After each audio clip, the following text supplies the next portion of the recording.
అందరికీ praise lord. దేవుని నామానికి మహిమ కలుగును గాక.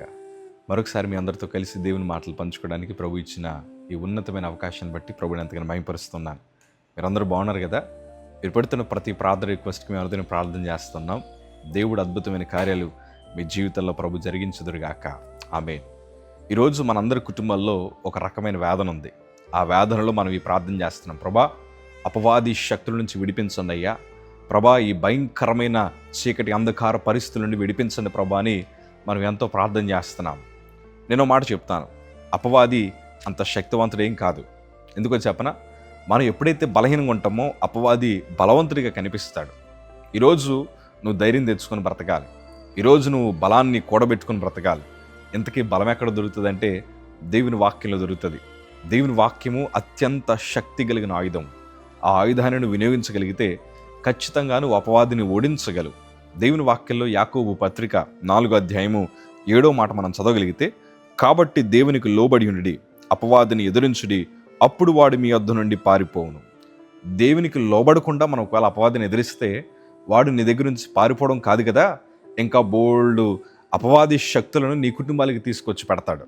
కానీ దేవునికి లోబడితే నువ్వు అపవాదిని చాలా సులువుగా జయించగలవు. ఎందుకంటే దేవునికి లోబడే వారందరికీ ప్రభు అమితమైన విశ్వాసాన్ని, శక్తిని ప్రభు దయచేస్తాడు.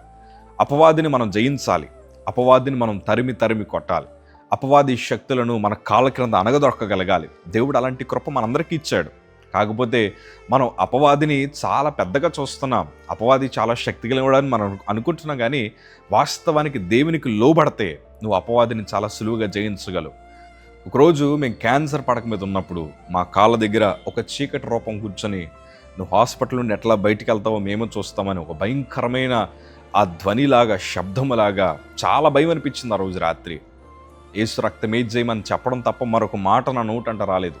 యేసు రక్తమేజ్జేయం, ప్రభా నాకు శక్తిని దయచేయి అని ప్రభు సన్నిధిలో ప్రార్థన చేశాను. నిజమే, ఎన్నో పరిస్థితులు ఎదురైనా దేవుడు మాకు జీవాన్ని ఇచ్చి మరలా నిలబెట్టగలిగాడు. అపవాదిని మనం చాలా సులువుగా జయించవచ్చు. యేసు రక్తం నీకు తోడుగా ఉంటుంది.